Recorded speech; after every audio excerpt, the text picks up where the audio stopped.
Hey guys, Attorney Walter Hnot. I hope all is well. Basically, I know I don't have the usual studio. I know I don't look super great. I have two lights. They're beaming into my eyes right now, but I'm in Maine getting the main house ready to roll. So here's the deal. I'm going to be doing this video. It's a little bit different setting than you're used to. Please like, subscribe, leave 5-star reviews. Let's get right into it. Here we go. Okay. These are the things that doctors tend to make when it comes to errors in your medical record. So, like if you look at your medical record and you see something's missing or something's written out wrong or it's just not right, these are the top 5 things that you will usually traditionally come across that are deadly to Social Security disability claims. And here's why. When there's inconsistencies in the record when it comes to traditional objective evidence, the problem is judges look for this stuff. They really love this stuff. And as a result of that, when they find it, they use it against the claimant in their brief to show that there's inconsistency of the record, which devalues the weight of the medical evidence that that particular doctor has. So remember, every time we look at a doctor, we're weighing and balancing. How much is this doctor's medical evidence worth? How much is this doctor's medical evidence worth? Oh, thank you, good sir. Thank you, thank you, thank you. Thank you, thank you, good sir. $20 donation, only a Sith deals and absolutes. I got to catch up with you too on a couple of things, actually. It's a lot of stuff. Main, thanks to the attorney. Excellent, good sir. So I want to go through real quick what these 5 things are. Stick with me. They're kind of tough to explain, but just hang in there. I'll give like a better rollout explanation after I do like the little bullet point. Okay, number 1. They omit severity levels for your impairments. They label what your impairment is in the diagnostic impression, the bullet points of what you have, but do not cite the severity level. Okay, so the way you look at this is severity level. You've got mild, moderate, severe, / marked, or extreme. And what you need to know about this is that when it comes to basically this system, the whole thing for a judge to look at is, okay, what does this person have? What is it just a moderate impairment? Is it a severe impairment? If it's a severe impairment, okay, what evidence do I have? Do I have a test that shows me that's severe? Is there something in the notations where if they've got OCD, their hands have blisters all over them from constantly having to clean, something in the house that they have to put clothes away in, or that somebody touched the door and they have to clean it now? What is the objective evidence? And now the thing is this, what you'll get on the diagnostic impression is they have this, and this impairment. But there won't be any severity levels on it. That makes it much more difficult to win a claim. It's a total pain in the butt because then you don't know where they're leaning with the severity level of your impairments. Next one. They show repetition of negative behavior by copy pasting prior notes from their records or other doctors' records. An example of this would be using narcotics daily. Like, let's say that you were using narcotics daily and it was a bad thing and you didn't want it in your record, but you were doing it and it's the truth. Oh, that's tough, right? But then you stopped 3 months ago. But then all of a sudden, in the new doctor's notes, right? You go to the doctor, he puts the date or she puts the date at the top of it, date of service, DOS. And then all of a sudden, what happens is in that medical record, it says not only are you using narcotics, but you're still using them daily. That's horrible. You're like, what? How can this be? I stopped using them, right? And when that happens, it's the most horrible copy paste thing that could ever occur to somebody. And it happens all the time, especially for homeless / chronically low income based claimants. And here's what happens. They'll at some point say to the doctor, hey, look, I drink 5 beers a day, right? And then that will just get copy pasted for the next one and then copy pasted for the next one. I buy the records and now I've got friggin' 2 years of 5 beers a day. I'm sitting there going like, what's the deal with this? And he's like, oh no, I stopped drinking because now the liver and the blah, blah, blah. I was like, yeah, that's what I thought. I mean, if you drink it now, you're going to die. He's like, oh yeah. I was like, well, if you drank 5 beers now, what would happen? He's like, I die. I was like, well, then why does your record say this? And he goes, then I have to write a motion to the judge and say, this doctor, please reduce the weight because there's an error in the record, or please, withdraw that statement from the doctor because there's an error in the record. Okay, now we're going to go on to number 3. Pure copy and paste without review. This comes in 2 forms. One where they just copy and paste everything from their record, And number two, where they copy and paste someone else's record, usually without performing the tests required to validate whatever they just copy and pasted. Copying in the medical field is like the bread and butter of their entire system. They copy and paste like no one else. That Command C, Command V, that Control C, Control V, that is worn out on their keyboards. It's a killer though for disability claims, and here's why. When doctors take information from other doctors and cite to it, that's okay. They are referencing and acknowledging another doctor's medical and objective tests and how that could affect their output with their decision as to what's wrong, what are your impairments, what's going on with you. Cool, awesome. But it's not okay, and they do this all the time, when they basically have a copy paste situation where they just take what the other doctor did and put it in there. These are the rotation limitation issues for the movement of the arm, right? Straight leg test, no issues, right? You could have been in a motorcycle in between then and then. Straight leg, no issues, right? Your leg is torn off. Straight leg, no issues. And that actually happened one time. And I laugh now. It was horrific then. It was funny then, but it wasn't fun. It was kind of funny. But the point is, I mean, the claimant laughed. I was laughing first though. But the point is, bottom line, copy and paste. You've got to be so careful with that. And that's why you should always ask them for a copy of your records at the end. If they won't give it to you, still say, "Oh, I'm going to get a copy either way, just to give to my other doctors." That's so incredibly important. That way they're thinking, "Oh, I better not just fluff this thing off and copy and paste it." The other thing is too, when the judge looks at this and they go, "Okay, looks like that doctor did an analysis on it. This doctor did an analysis on it. You're totally fine. You were fine during this entire period. So what's the issue?" The problem with this is that it creates a bridging factor that there's no problems for you. Or that this other doctor validates what that other doctor did, even though there was no test to back it up. Like, something you should always be looking for is like, what did this other doctor say when they talked about what that doctor, put into their record? If they're saying the same thing, what was the test that validated it? That's super crucial. That's one of the things attorneys do all the time. Okay, next one, number 4, total omissions. This is where they leave out things because they just didn't use them, get to them, incorporate them, whatever.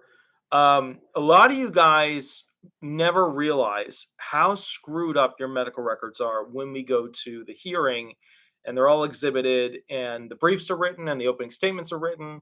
A lot of you guys never realize how totally messed up they are. And the problem with that is that you walk in there thinking, "I am the person that which I am and that which I was showing to the doctors." And then we go in there, and this is the way it used to work. Back in the day before COVID, we would walk into these special prep rooms before the hearing. And I would, go through all the stuff, the evidence, the issues, and stuff like that in the opening statement. I'd walk you through the problems I found.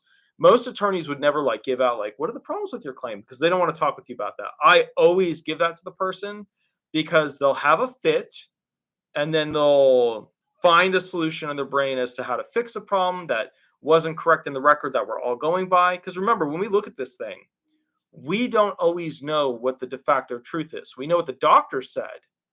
We know what you've been talking about, but something weird and small might pop up where the doctor said this, and you're like, "No, that's not the deal." And then we're all shocked. And that happens. There's no way to get around it. I could spend 3 hours going over questions with the claimant, and on the day before the hearing, some weird little thing pops up. It has happened. It's happened to me probably 200 times over the past 10 years. And I'll tell you this, it happens. And you're sitting there going "How could I have ever prepared for this?" And there's no way. There's no way to prepare. In fact, the way that I tried to prepare to fix that problem is I made this giant 10-level system that asks all of these questions. And I've caught a bunch of them. That was my way of dealing with it. But there's still these weird little things that pop up. When doctors omit information, when you go to a doctor, right, being seen for my broken right wrist, and you also have a disfigured broken finger, and the finger never gets in there, that's a huge problem. Happens more than you think. All right, let's get on to number 5. Number 5, making conclusions without any fact pattern details of why and having no medical test to back up their objective. opinion. All right, so here's the deal. Sometimes doctors will just, and this happens more in the mental field than the physical field, they'll just make a diagnostic impression like, this is what's up. This is the impairment. This is the medical problem. They'll just make a decision right then and there. And what happens with that is that there's no test, there's no line of questioning that they had for the patient that proves that basically the patient, the claimant, has that actual impairment.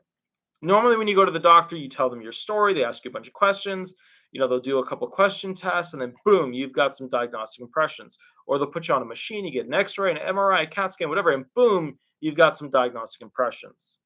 That's the way it's supposed to work. But sometimes they'll do those things and they won't put the basically analysis section with like the tests that they did, the questions that were presented, the answers that were received. They just put at the bottom, boom, this is what you have.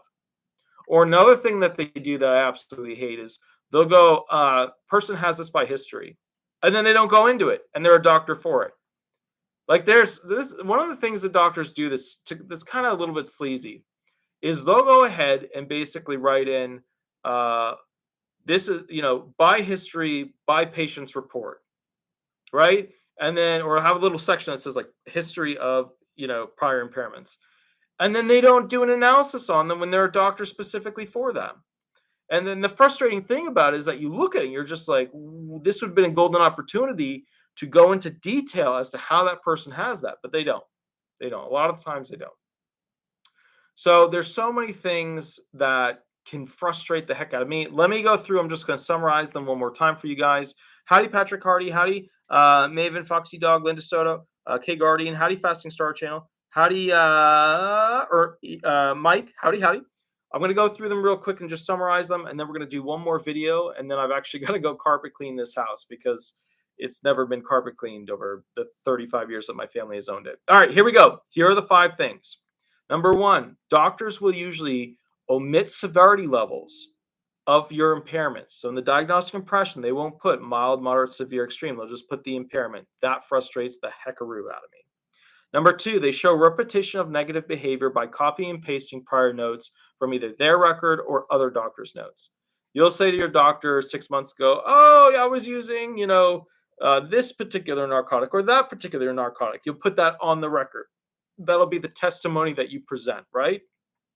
And as a result of it, what happens is, just, simplifying things, the new doctor will then 6 months later when you have the appointment, just copy what that doctor had and put into your record. So now you've got, was using narcotics 6 months ago and boop, using narcotics now.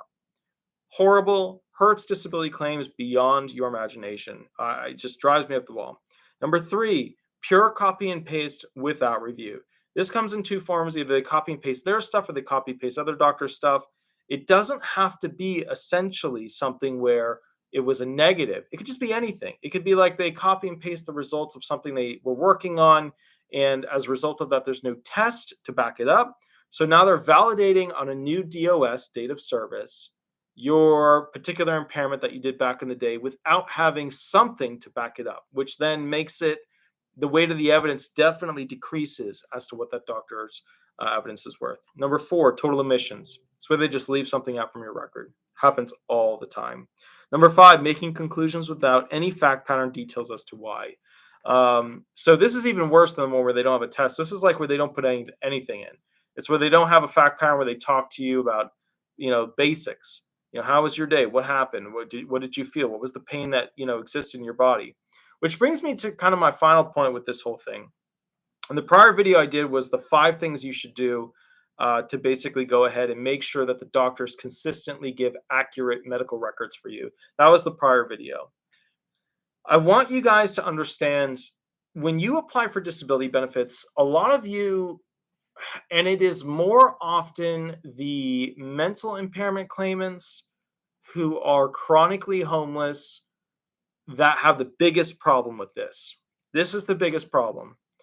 A lot of individuals, when applying for disability benefits, will think that the application process for getting found disabled for SSI, supplemental security income, or Social Security Disability Insurance, SSDI benefits, as you guys know it, that's a process where you just hand the claim over to the attorney, they fill out the forms, you piece out from the process, and then you wake up, 12 months later with a check in your wallet. That's not how this is supposed to work. You're supposed to have continuous communication with your attorney every couple of weeks to a month and a half. That's how it's supposed to work. And you also have to memorize certain things. You have to memorize all of the adjectives that describe your impairments, describe the side effects of your medications. You have to know the adjectives of the pain that you have, whether it's a grinding sensation or a lightning like sensation or a warm sensation or a stinging sensation. You have to know these things to deliver it to the doctor for the doctor to write it down. If you don't give the doctor this, whether you're going to your doctor or CEME, the SSA's doctor, if you don't give the doctor that, then it's not going in the record. They don't just make the record nice for you. I don't know why people don't seem to, they have a hard time understanding that. Doctors are there to, as quickly as possible, assess you, write a report on you, and get paid from your insurance or by you. That's their job. That's their gig, right?